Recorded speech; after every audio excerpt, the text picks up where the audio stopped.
नमस्कार दोस्तों, केमिस्ट्री साला चैनल में आपका स्वागत है। आज का मेरा ये video chemical kinetics part 4 and subtopic is integrated rate equation and first we see for zero order reaction. तो दोस्तों, जब हम वेलोसिटी कांस्टेंट निकालते हैं तो by experiment it's very linger, तो हम यूज करते हैं इंटीग्रेटेड रेट इक्वेशन। उससे हम लोग वेलोसिटी कांस्टेंट के की वैल्यू फाइंड आउट करते हैं, बहुत ही आसानी से कर लेते हैं।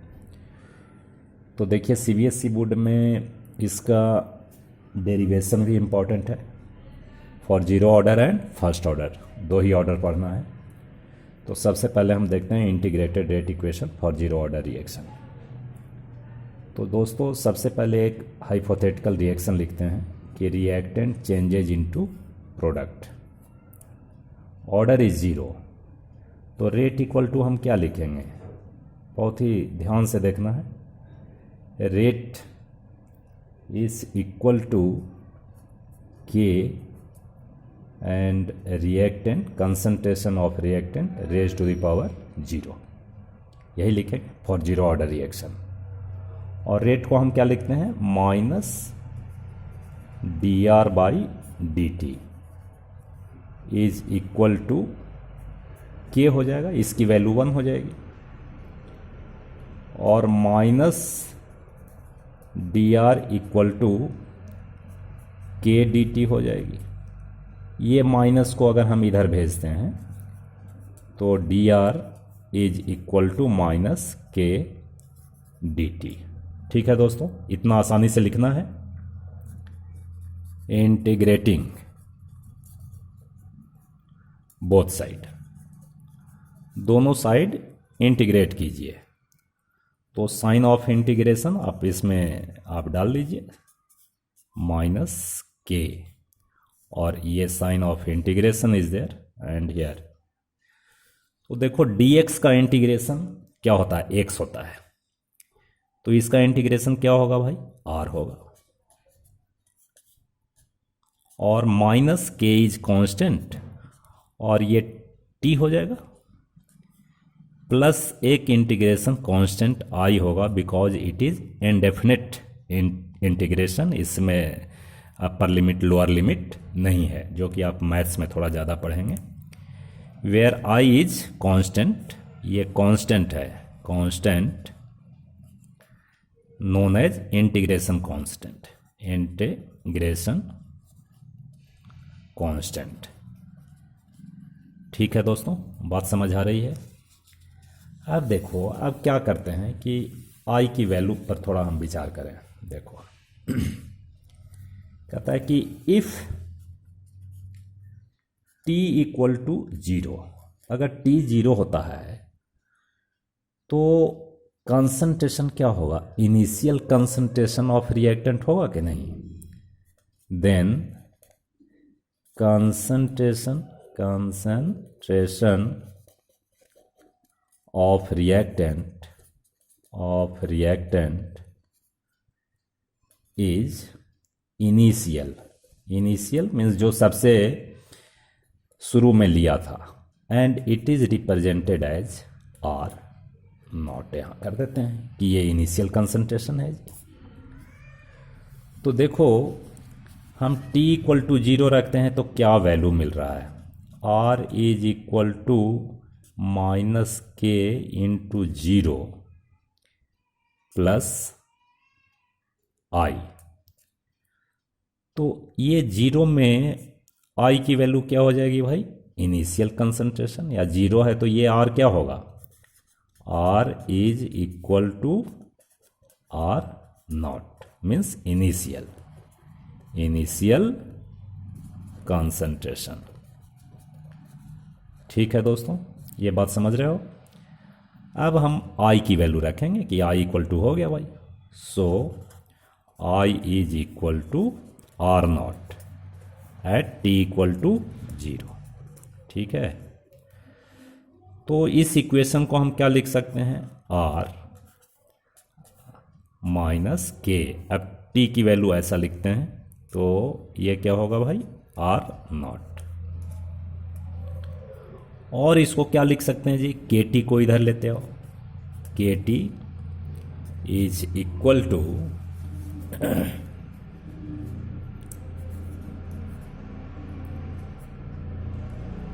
आर नॉट माइनस, ये आर कर लीजिए, ये नीचे ही दिखाइएगा, नहीं तो ये थोड़ा कंफ्यूजन होगा कि स्टैंडर्ड केस में भी हम लोग लिखे हैं, तो ये नीचे ही लिखना, ठीक है। इसको मैं हटा देता हूँ, ये नीचे ही लिखिएगा आप लोग, ठीक है।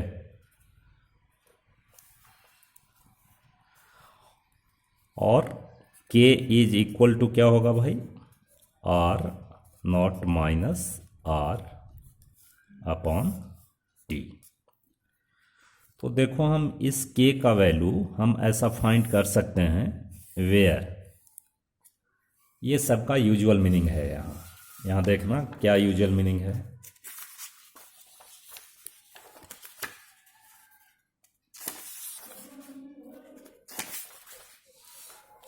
देखो आर नॉट, ये इनिशियल कंसंट्रेशन, आर क्या होगा भाई, कंसंट्रेशन आफ्टर टाइम टी, और टी इज टाइम एंड के इज वेलोसिटी कांस्टेंट। तो इस तरह से हम के की वैल्यू निकाल सकते हैं और ये आपका डेरिवेशन हो गया। अब देखो थोड़ा विचार करते हैं, इसका ग्राफ इज ऑल्सो इम्पॉर्टेंट। अब देख तो इसमें कौन सा इक्वेशन ऑफ स्ट्रेट लाइन है, ये देखिए, ये इक्वेशन पर थोड़ा ध्यान देना है। देखो तो it is the equation of a straight line y equal to m x plus c. अब देखिए इसमें y वेरिएबल है, तो यहाँ r वेरिएबल है, ये वेरिएबल है, x वेरिएबल है, तो यहाँ t वेरिएबल है, और ये आर नॉट इनिशियल कंसंट्रेशन ये भी कांस्टेंट है। लेकिन यहाँ जो ग्रेडियंट है m is slope, this is negative. तो इसका ग्राफ कैसा होगा, इसका ग्राफ अगर हम खींचें तो ग्राफ देखो, दिस इज योर टाइम और दिस इज योर कंसंट्रेशन, ये कंसंट्रेशन। तो इसका ग्राफ कैसा आएगा, इस तरह से आएगा। ये स्लोप क्या होगा जी, it's a negative slope is equal to minus k, and ये जो इंटरसेप्ट है this is initial concentration or not. ठीक है दोस्तों, तो इसका ग्राफ इस तरह से आएगा जीरो ऑर्डर रिएक्शन के लिए। और इसमें एक चीज़ और देख लीजिए, एक चीज़ और क्या देखना है कि हाफ लाइफ का मतलब क्या होता है कि time required to reduce the concentration of reactant by half। ठीक है कि नहीं, उसी को हाफ लाइफ कहेंगे, कितने समय में उसका कंसंट्रेशन हाफ हो जाता है। तो देखो इस केस में अगर हाफ लाइफ की बात करें जीरो ऑर्डर रिएक्शन में, तो ये रिएक्शन थोड़ा सा देखना। जीरो ऑर्डर के लिए हम क्या लिखते हैं, K is equal to are naught minus are upon T लिखते हैं। ठीक है, अब इसमें जो है, इसमें हम क्या लिख सकते हैं, t is equal to are naught minus are upon k. ठीक है। अब इसके बाद देखिए हाफ लाइफ में क्या होगा, हम हाफ लाइफ को इंडिकेट करते हैं टी हाफ से। It's a indication, it's a representation of half life. So t half अगर लिखें तो क्या होगा भाई, ये इनिशियल कंसंट्रेशन होगा और ये कंसंट्रेशन इनिशियल का आधा हो जाएगा, यानी this is r naught by 2 upon k. तो देखो t half is equal to 1 whole से आधा चला जाएगा, तो क्या हो जाएगा भाई, आर नॉट बाई 2 के। सो ये हाफ लाइफ है। अगर हाफ लाइफ दिया रहता है in case of zero order reaction, तो आप के की वैल्यू भी फाइंड आउट कर सकते हैं। तो ये भी एक रिलेशन आपका हो गया। और यहाँ एक चीज़ नोट करने वाली बात क्या है कि half life of zero order reaction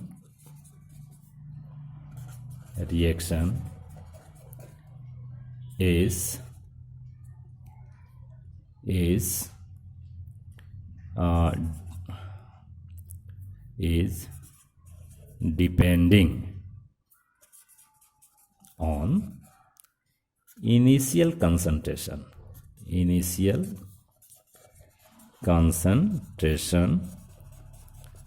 of reaction. ठीक है दोस्तों, तो हम समझते हैं इतनी बात समझ आ गई होगी। अब इस पे देखते हैं किस तरह का न्यूमेरिकल आ सकता है। मैंने एक क्वेश्चन लिया है जीरो ऑर्डर रिएक्शन से। ऐसे जीरो ऑर्डर रिएक्शन आते कम हैं, फिर भी देखते हैं। During the decomposition of a gas on the surface of solid catalyst, the pressure of the gas at different time was observed as follows. ठीक है भाई, कहता है कि 0 सेकेंड में प्रेशर ऑफ गैस क्या था भाई, 5.00 इंटू 10⁻³ फिर 100 सेकेंड बाद क्या हो गया, 4.20 इंटू 10⁻³। 200 सेकेंड में फिर चेंज हो गया प्रेशर ऑफ गैस। एक चीज़ मैंने बताया था कि गैसियस रिएक्शन ये जीरो ऑर्डर होते हैं और जीरो ऑर्डर में के की वैल्यू कांस्टेंट होती है। ठीक है, calculate rate constant and half life period. तो देखो दोस्तों, हम ऐसा करते हैं कि सबसे पहले आप जीरो ऑर्डर रिएक्शन के लिए के की वैल्यू लिखिए। तो के इज इक्वल टू क्या होता है, initial concentration minus final concentration upon time होता है। तो अब देखो, यहाँ देखना ध्यान से कि हम 0 से 100 के बीच कैलकुलेट कर रहे हैं। तो 0 से 100 के बीच अब क्या होएगा, तो 0 से 100 के बीच के की वैल्यू अगर फाइंड करोगे तो के इज इक्वल टू हो जाएगा initial concentration 5.00 into 10⁻³ minus 4.2 into 10⁻³। ये पास्कल में है, pressure is given in pascal, और टाइम कितना हो जाएगा, 100 हो जाएगा। ठीक है, तो इसको अगर आप कैलकुलेट करेंगे तो कैलकुलेट इस तरह से करना, 5.00 माइनस 4.20 इंटू 10⁻³ अपॉन 100। ठीक है, तो ये करीब आएगा आपका 8 पास्कल आएगा, 8 पास्कल पर सेकेंड आएगा। ठीक है, और मैंने क्या बताया कि के की वैल्यू कांस्टेंट होती है, के is constant for zero order reaction. याद रखना, इससे भी वेरीफाई हो जाएगा। देखो अब हम क्या करते हैं, अब हम ये 100 से 200 के बीच निकालो। तो 100 से 200 ये आ गया आपका, तो 100 से 200 के बीच अब निकालते हैं। के इज इक्वल टू हम क्या लिखेंगे भाई, initial is 4.20 into 10⁻³ minus 3.40 into 10⁻³ upon 200 minus 100। तो ये कितना हो जाएगा भाई, 4.20 माइनस 3.40 इंटू 10⁻³ और नीचे में 100। इसको आप कैलकुलेट करेंगे तो आएगा 8 पास्कल पर सेकेंड। तो देखो के की वैल्यू कांस्टेंट हो रही है कि नहीं, के की वैल्यू कांस्टेंट होएगी। ये यहाँ भी, यहाँ 8 पास्कल आ रहा है, यहाँ भी 8 पास्कल आ रहा है।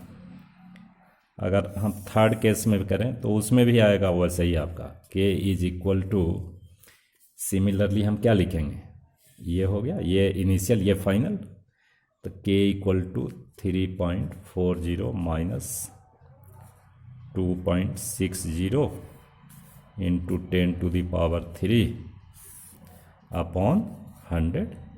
This is also 8 pascal per second.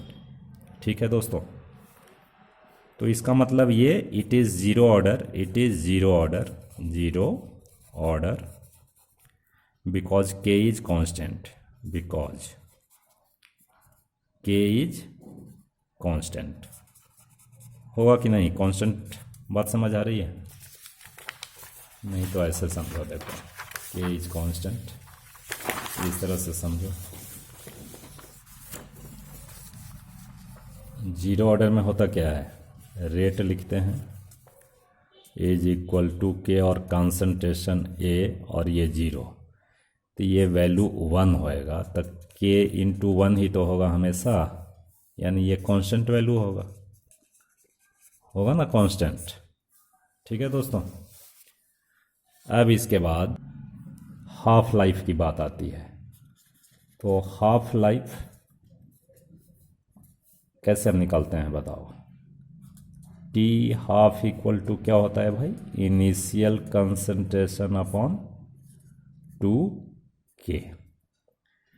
तो t half equal to initial concentration क्या लेना है, टेबल देखिए फिर से, टेबल किसमें, चलो इससे पता हो जाएगा। ये है 5.00 इंटू 10⁻³, दिस इज इनिशियल 2 और इंटू 8 पास्कल पर सेकेंड। ठीक है, तो इसमें जो है आपका टी हाफ की वैल्यू आ जाएगी, जो भी आएगी आ जाएगी। ये भी पास्कल है ना, प्रेशर है। अगर इसको आप कैलकुलेट करेंगे तो ये आएगा 312.5 पर सेकेंड होगा, है ना। ओ सॉरी, ये सेकेंड जाएगा तो इतना सेकेंड होगा, सॉरी, यानी इतने सेकेंड में इनिशियल कंसंट्रेशन क्या हो जाएगा जी, हाफ हो जाएगा। So t half equal to this much second. ठीक है दोस्तों, तो इस तरह का क्वेश्चन आएगा। अब आगे देखेंगे integrated rate equation for first order reaction, जो कि बहुत इंपॉर्टेंट है। बहुत बहुत धन्यवाद।